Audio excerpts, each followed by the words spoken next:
Yes, hello, good day mga ka-kriminolohiya and welcome to another criminology educational video. Before we start with our newest discussion, please consider subscribe and hit the like and notification button for more criminology educational video. Good luck! Our discussion is about personnel security. Hey, ano po ba ang personal security? Personal security includes all security measures, yung mga ginagawa po natin designed to prevent that person of doubtful loyalty kasi sa tingin mo itong taon to hindi talaga loyal sa certain installation o sa certain government facilities or sa certain government entity. And then, dapat hindi sa kanya maibigay yung classified information na to, yung mga classified objects or facilities or any way of security matters na kailangan natin ibigay sa kanitong tao. At the same time, prevent na rin ng appointment, right? Nag-hire ka ng isang police, nag-hire ka ng isang guard, and then this certain guard is nilalagay mo sa ganitong or certain police nilalagay mo sa ganitong posisyon, and then hindi mo alam na itong police pala na ito is isang member ng CCP-NPA. So, hindi po pwede yan. Nag-hire ka ng isang sundalo, and then this certain sundalo pala is member pala ng CCP-NPA. Nag-hire ka ng isang PMA cadet, PNPE cadet, and then ito palang cadet na to is a member of CCP-NPA. So, hindi po pwede ang ganyan kasi may mga if in terms na nagpo-provide na sila or nagtatrabaho na sila para sa ating bayan, may mga information po na pwedeng mag-leak papunta po sa kalaban or sa any enemies which are in relation or in connection with that certain information or security matters need to be secure, right? Generally, personal security embraces security measures as personal security investigation, security orientation, security indoctrination, and security education. We say personal security investigation, iniimbestigahan mo yung personnel mo. Security orientation, after the investigation na pwede mo siyang bigyan ng ganitong information, you will orient the certain person ano ba ang mga security risks. You will indoctrinate and you will educate the certain person. One of the principles of security is the dissemination of regulation or directive to ensure uniformity of purpose, operation, and continuous placement of responsibility. Ini-educate din po ninyo yan kasi if the certain information, sabihin na natin sa isang mall na natin, yung security manager mo, kailangan mo bang i-educate yan? Kailangan mo bang kandakan ng background investigation yan? Yes, kailangan. Kailangan mong i-educate o indoctrinate mo yan na itong information na ibibigay mo sa kanya is information na pwedeng maging dahilan ng pagbagsak ng kumpanya kasi ibinigay niya sa ibang tao. Right? Kasi yung tao na yan, hindi yan mag-prevent, hindi yan magsisecure ng information or any object if hindi niya alam gaano ka-valuable ang bagay na yan. Purpose of security or personal security.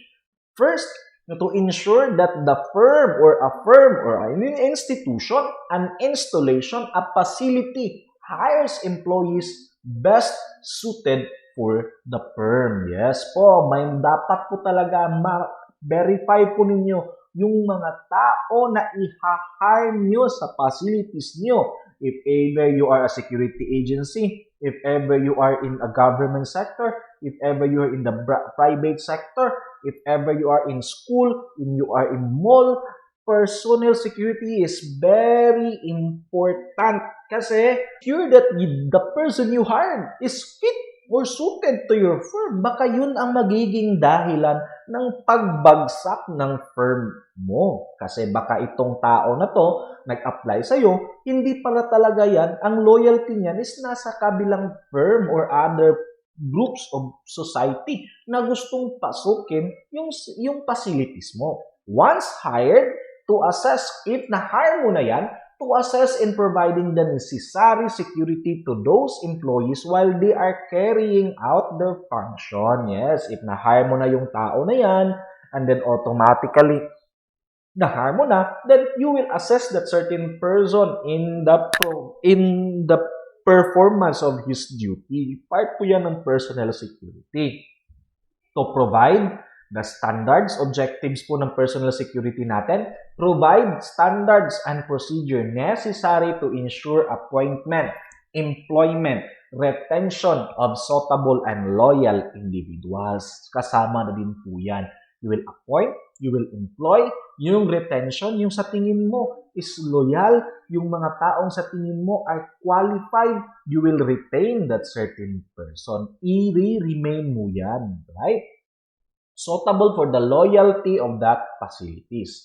To deliver the necessary and proper security discipline, yes po, dapat po i-may security discipline po ang mga employee natin.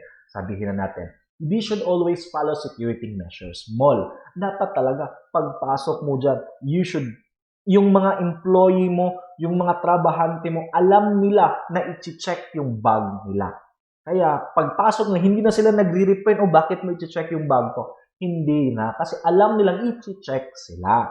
And employees protect and preserve security interest of the organization. Alam nila na kaya ginagawa ang ganitong security procedure kasi gustong protektahan or napoprotekta sila sa desire and sa fulfillment and to protect the interest of that certain organization. Kasi sabihin natin, sa school, kadalasan sa school facilities, may mga security measures tayong ginagamit. Sabihin natin, checking of bags of students. Okay, checking of bags. Sabihin natin, alam ba ng estudyante bakit chini-check nila yung bag nila araw-araw? Yung pag pumapasok sila, bakit ba? Okay, the purpose of that is usually to protect the school. Kasama na yan, yung protection ng kapwa nila classmate, yung protection ng personnel, yung protection ng facilities ng school. Kasi sabihin na natin, may yung classmate may dalang barel. So probably pag may bullying na nangyayari, may quarrying na nangyayari, may misconception na nangyayari, baka nang babaril yan. So, dapat sa guard pa lang, alam na nila na hindi pwedeng dalhin yan. Chine-check yan. So, hindi na nila dadalhin yan. Sabihin na natin, ano pa? To protect the facilities, the property of these facilities. Kasi, baka naman kasi, yung mga estudyante nagdadala ng, sabihin natin, lighter. So, in any necessary, pag may lighter, sunog. Probably, it could be the cause na yung estudyante na nagsusunog ng certain facilities. And dapat po malaman ng mga tao, ng mga employee ng isang establishment o isang organization, bakit ganyan yung security na binibigay nila. There should be a security discipline, necessary and proper po dapat na ibigay yan. Inculcate the desirable security attitude and habits among applicant and employees. Bibigyan nyo, ito yung mga desirable security attitudes natin. Ito yung habits natin. Dapat ma-employ nyo to. Dapat ma-inject nyo to sa mga personnel nyo and sa mga employee nyo. Susunod, basic policies in personnel security. No person is entitled solely by virtue of his grade or position to hindi mo pwedeng ibigay lang sa kanya because dito siya nagtatrabaho, ganyan yung position niya into the knowledge or position of classified matters. Because classified matters shall be entrusted only to those individual whose official duties require of such knowledge. Okay? Hindi mo pwedeng ibibigay ang classified matters na to sa mga tao. Sa tingin mo kasi manager, may mga, sabihin natin, may mga ibang branches ng isang sabihin natin mall. Sa mall may sales department. Sa mall may sabihin natin purchasing, siguro may purchasing diyan. Sabihin natin sa mall may security na area. Sa mall may customer service na area. Hindi pwede na yung lahat ng head ng mga department na yan malaman ang mga classified matters. Kasi yung classified matters lang is kung sino lang ang nangangailangan. Yun yung ibig sabihin dyan. Individuals whose official duties require that certain knowledge. Sabihin natin, isang facilities. Sabihin natin, financial asset ng facilities. Kailangan bang malaman ng lahat ng manager yan? Kailangan bang malaman ng lahat ng personnel or mga empleyado na nandyan sa facilities na yan kung anong financial status ng kanilang facilities na tinatrabahuan? Hindi na kailangan yan. So, sino lang ang nangangailangan ng information na yan, siya lang ang bibigyan. All personnel whose duties require access to classified matter shall be subject to security investigation. Yes, before mo ibigay ang mga classified matters na yan sa inyong tinatawag nating manager o sa isang person na yan, this person should be subjected to security investigation. Background check first. Kasi baka hindi ito reliable na tao. Yung taon to is hindi nagkikip ng information. Yung tao na to is sabihin natin, may negative attitude siya. So, pwede yan. Or baka ang tao na to is a spy by other facilities or by other institution or industry. Probably, magiging risk sa part ng inyong company. Right? Investigation at the same time determine the eligibility for the required security clearance. Eligible ba yung tao na yan na kumuha or malaman ang information na ito? All personnel shall undergo security information or orientation, indoctrination, and education. Simula sa pinakababang posisyon ng kumpanya, papunta sa pinakataas, sa pinakamataas na posisyon ng kumpanya, from the janitor, from the whatsoever man lang, o sinong may pinakababang posisyon dyan sa kumpanya, dapat malaman nila or they should undergo security orientation, indoctrination, and security education. Ino-orient mo po sila. Hindi po pwedeng automatically ibibigay mo na lang. Hindi automatic, hinahire mo yung tao, hindi niya alam anong security measures na nandyan sa company ninyo. Hindi mo pwedeng i-hire yan automatically. May orientation po yan. Susunod, key functions of personal security. It serves as a screening device in hiring suitable employee. Yes. Screening po siya.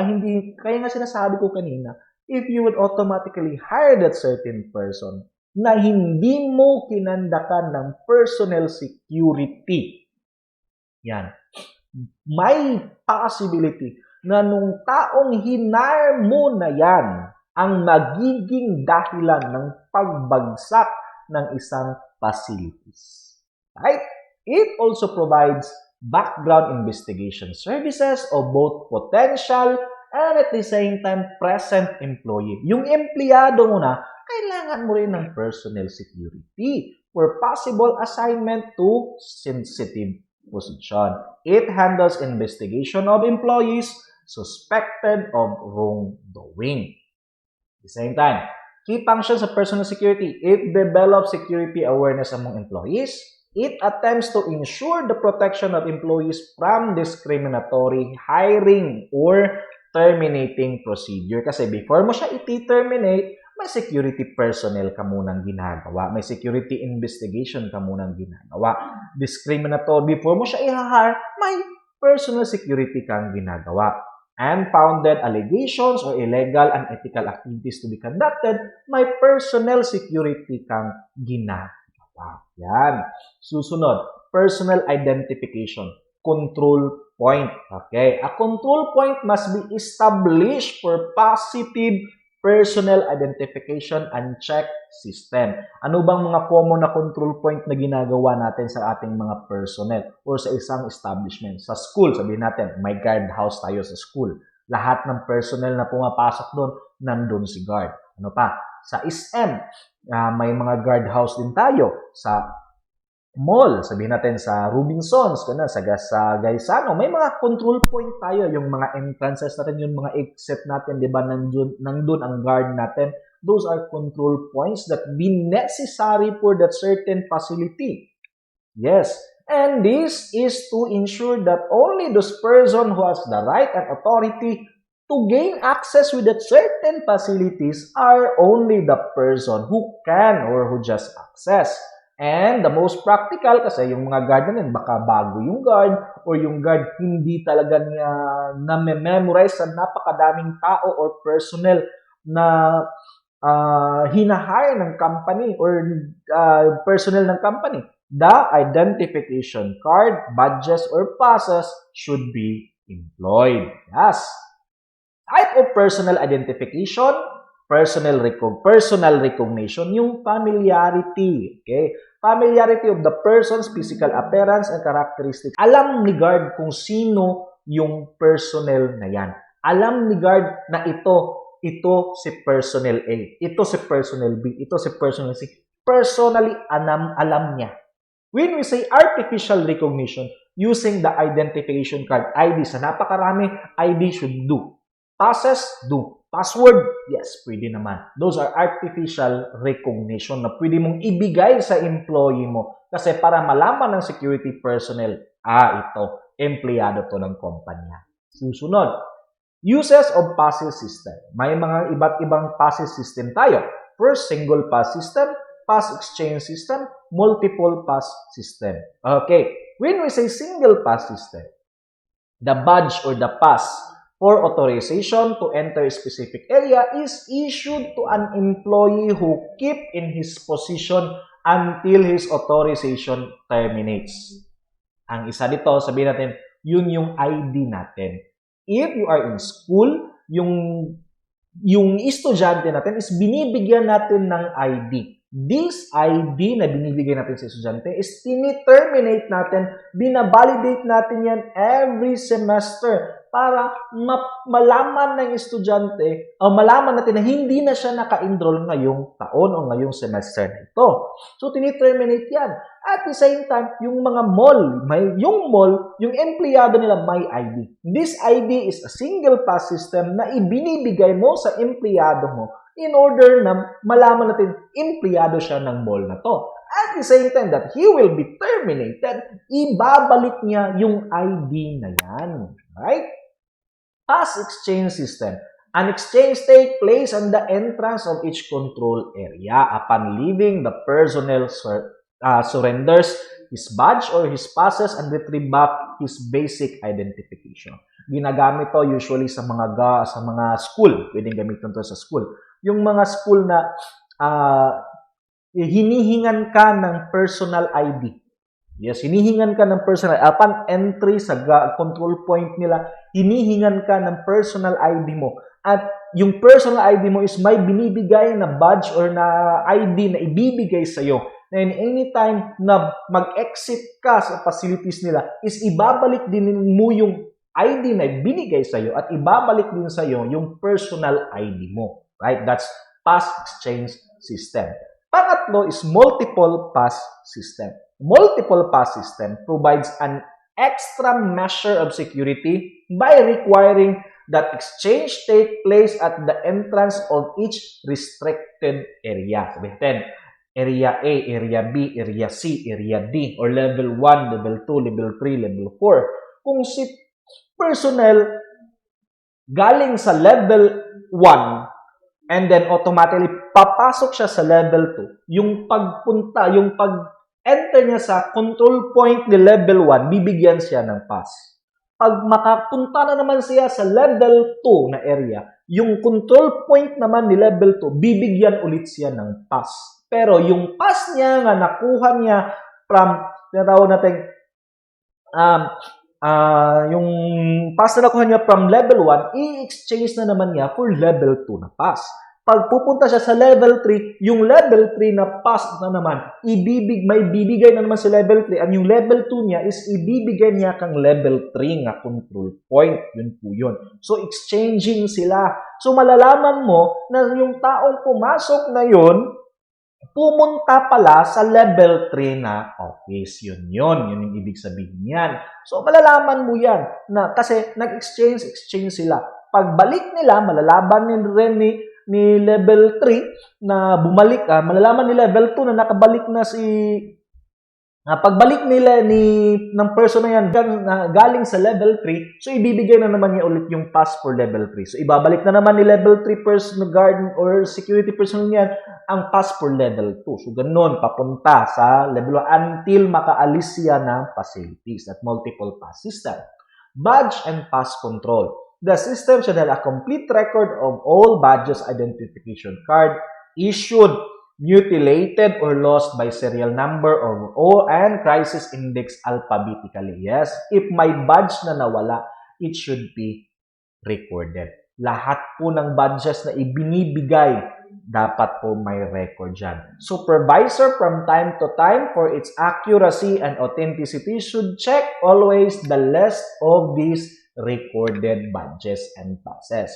Passes and badges reported lost should be validated first and security at entrance be informed through conspicuous posting. Yes, kung nawala tong badge na to, dapat malaman ng guard na nasa entrance kasi baka gamitin tong badge na to para may makapasok. Yun. So dapat talagang malaman yan. So, yung mga students na nawalan ng ID, dapat malaman ng school na nawala sila ng ID kasi baka gamitin tong ID na to para makapasok sa certain facilities. Right? Visitors movement control. May mga visitor tayo. Sabihin natin sa mga facilities natin. Ano po bang mga control na pwede natin gamitin dyan? Visitors logbook. All visitors to any facility shall be required to identify them and should given a visitor's ID. Okay, visitor's ID by the security custodian. Visitors should be filled up with the name of the visitors, nature of visit, and duration of visit. That's visitors logbook po yan. Magla-logbook po sila and bibigay po sila ng ID nila sa security custodian. And then, dapat po malaman kung anong kadahilan bakit sila bumisita doon. That's visitors movement control. That's visitors logbook. Photographs. Dapat po yung pagtitake po ng photographs ng visitors natin should be limited. Kasi may mga classified information po tayo na hindi dapat natitake ng pictures. Kaya nga sa bank, hindi nila pinipwedeng gumamit ka ng cellphone sa bank kasi probably yung facilities ng bank is pipicturan mo. Kasi kung may plano yung isang tao na sabihin natin na planong magnakaw sa bangko na yan, yung picture na yon pwede niyang gamitin. Right? Camera should be left in the care of security custodian with the corresponding receipt. Kasi yung receipt na yon ibibigay din niya pag kukunin na niya yung camera niya. Right? Susunod. Escort. If possible, visitors should be escorted by the security. Kung po pwedeng i-escort sa security guard, maraming security guard, pwede. But in any cases, limited lang din yung numbers of guards natin. Ano pang i-escort mo? Visitor entrances. Separate access for visitors and employee. Yes, much better din yan. Iba yung daan ng mga empleyado, iba din yung daan ng mga employee natin or mga bisita natin. Ibang daan sila. Yes. Time travel. Yes, ito din po yun. If there is a long delay of time or lapses between the departure and arrival of the visitor, kasi yung visitor mo pumunta sa building B. Sa entrance pa, sinabi niya, sir, pupunta ako ng Building Bravo. Okay, punta ng Building Bravo. Yung travel time ng Building Bravo is, yung Building Bravo naman, may control point na naman doon. Yung Building Bravo, yung travel time niya is 5 minutes. Grabe na, 5 minutes. Yung travel time niya, kung naglalakad siya, 5 minutes lang yung travel time niya. Pero, prior na nakarating, nagradyo ka kang Building Bravo, yung control point yung nagradyo ka, may bisita tayo, papunta dyan. So, sabihan mo kang Building Bravo na, okay, Building Bravo, control point officer dyan, iradyo mo sa akin kung kailan dumating. Right? So, ayan. So, that's the part of control movement. So, dumating yung bisita na yan, 30 minutes bago dumating kang Building Bravo. Oh, may problem dyan. Kasi anong ginawa ng bisita na yan for 25 minutes? Kasi yung Building Bravo is adjacent lang, malapit lang, by just plain walking, kaya mong abutin by 5 minutes. Anong ginawa niya for 25 minutes? So, probably yan. So, kailangan mo ning malaman yan.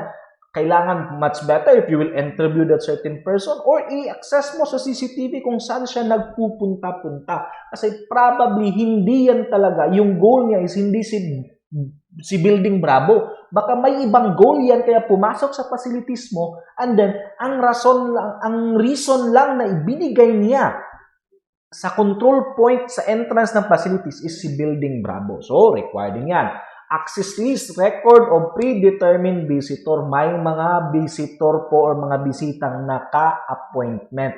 Alam na natin na pupunta at dadating sila. That's access list.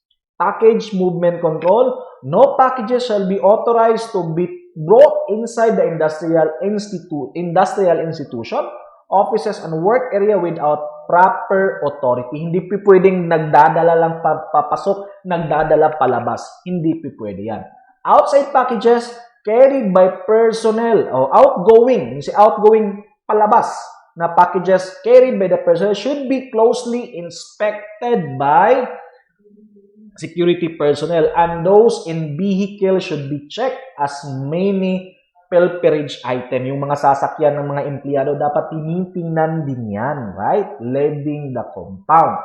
Any personnel or visitors entering the installation with a package should be deposited the same to the security custodian in return to receive number or tagging. May dala kang package, yun yung ginagamit ng mall, yung mga Gaisano Mall, ganun. May dala kang malalaking bag, so may deposit silang area doon. Binibigyan ka ng tawag nating tag, and then kukunin mo naman ulit, ganyan. So ginagawa yan, kadalasan ginagamit yan ng mga Gaisano Mall, ganun. Yung mga maliliit na mall, na mga shopping markets, ganun. Mga convenience store, ganun. Mayroon din sila niyan. So it depends po yung ginagamit nila sa mga packages natin.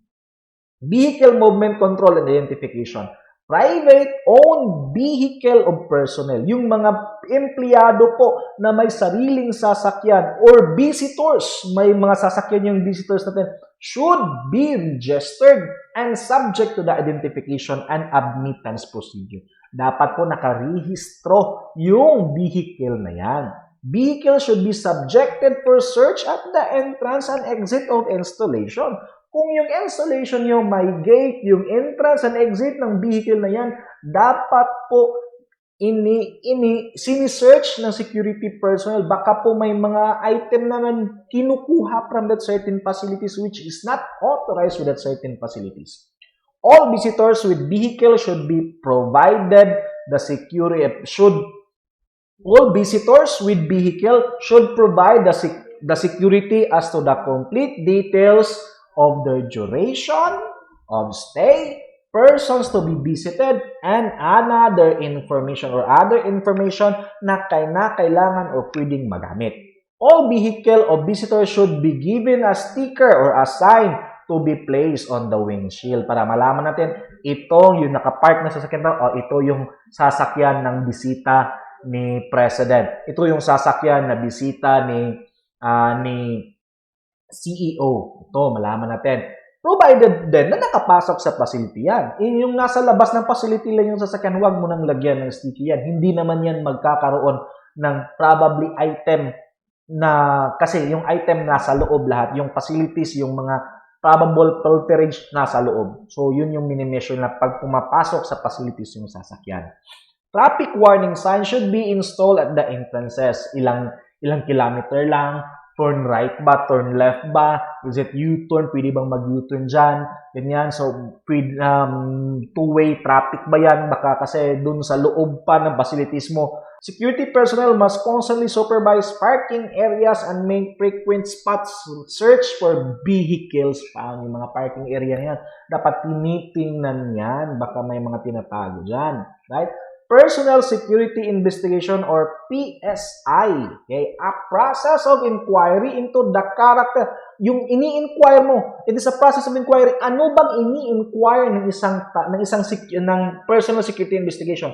yung karakter ng tao, yung reputation ng tao, yung discretion ng tao, yung integrity ng tao, yung moral ng tao, yung loyalty ng isang tao o ng isang personnel mo, which the purpose of determining this person's suitability, this person's reputation, this person's character, discretion, ano ba talaga is the suitability of the given security clearance or access to classified matters. Kasi binibigyan mo siya ng mga importanteng detalye na pwedeng magamit or dahilan para malugi ang kumpanya mo or ang isang facilities mo, dapat mo talagang bigyan ng personal security investigation ang tao niyan. Dapat kandakan ng personal security investigation ang tao niyan. Right? Susunod. Types of PSI. Okay? May mga iba't ibang klase po tayo ng personal security investigation. We have the NAC or the National Agency Check. This is an investigation individual on basis of written information supplied by him in response to official inquiry. These are national agency checks na pwede nating hingin sa taong nag-a-apply. National Intelligence Coordination Agency or the NECA, NBI clearance, G2 Division clearance, GHQ clearance kung it's in the EFP, CIDG PNP Crime Lab or PNP Camp Crami clearance. Okay? Pwede din yan. So, pwede mong hingin yan sa inyong hinahay na personnel. Right? Susunod, local agency check or the LAC. Type of investigation consists of written inquiries sent to appropriate local government agencies, former employee, sabihin natin, kung asan ba siya nagtrabaho prior sa pag-apply sa iyo. So, that's agency check. Reference, yung mga school niya, i-investigate mo siya, puntahan doon, mag-inquire doon, magtatanong doon, ano bang tao na to prior sa termination ng kanyang serbisyo dyan, ano bang tao na to, may mga immorality ba siya dyan, may mga illegal ba na nangyari dyan, so kinakailangan mong gawin yan. That's local agency check. Background investigation, may dalawa tayong background investigation. But ano ba talaga ang purpose ng background investigation? It serves to verify information on the application form. Yung application form ng isang tao, may mga information doon na nakalagay. That's your basis. Yung background investigation is i-verify mo that those applications or those information in the application form is correct and necessary. And this certain information is correct and reliable information. Wala siyang mga tinatagong information dyan.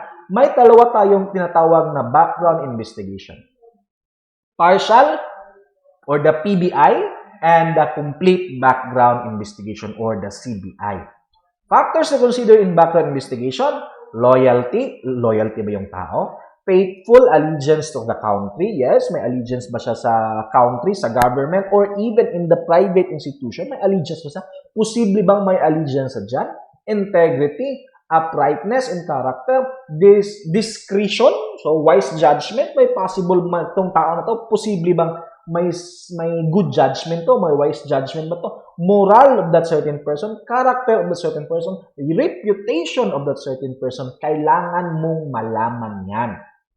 Components of complete background investigation, applicant's name, organization membership, kung may organization membership siya, date of birth, neighborhood investigation, yung neighborhood niya, ano ba, kumusta ba dyan, present resident address, character reference, yung mga taong nire-reference niya, personal security, personal history, employment history, marital history, military, residential, foreign travel history, citizenship, criminal record, baka may criminal record yan, physical data, credit records, kasi if you are hiring a personnel and this personnel is, sabihin natin, yung credit level niya is napakataas na. So, medyo risk yan kasi this personnel would found or madali siyang i-bribe kasi marami na siyang utang, nangangailangan siya ng pera.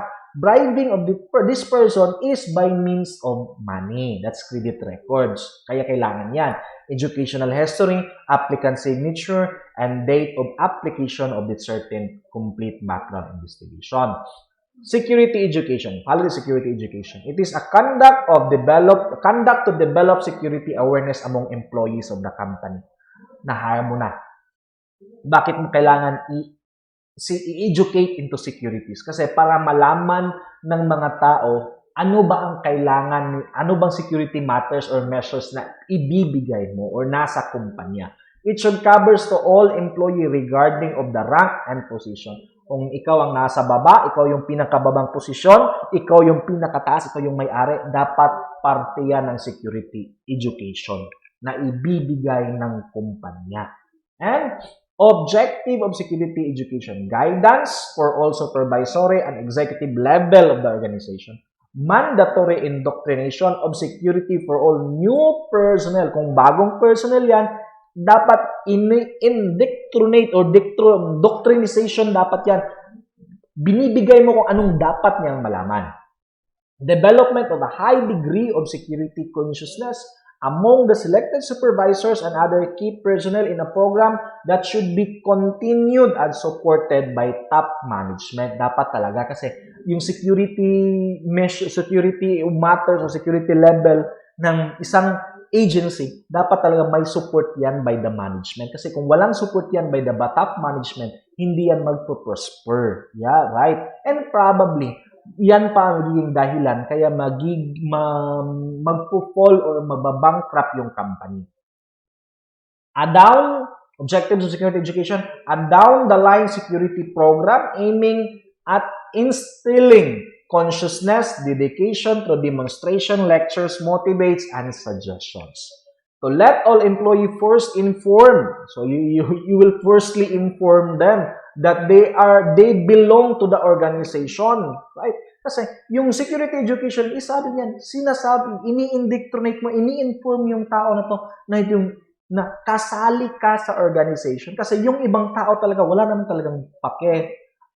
Hanggat hindi sila yung nadadamay. Sinasabi mo talaga sa security education, damay ka. Kasi pag nawala yung kumpanya, wala ka ring trabaho. Damay ka. Kung nangyari to, madadamay ka. Kung nangyari ang ganito, damay ka. So, they are aware. So, they will, sabihin mo, magko-cooperate sila. Right? That the program is also to develop discipline, loyalty, and belongingness of that certain employee.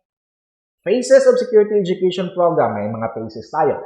Initial interview, orientation and training, refresher courses, yung mga empleyado na, then sa tingin mo is kailangan nang i-refresh yung mga security education nila. So, bibigyan mo ng refresher courses. Security reminders, i-remind mo yung mga person mo na dapat ganito yung gawin nila.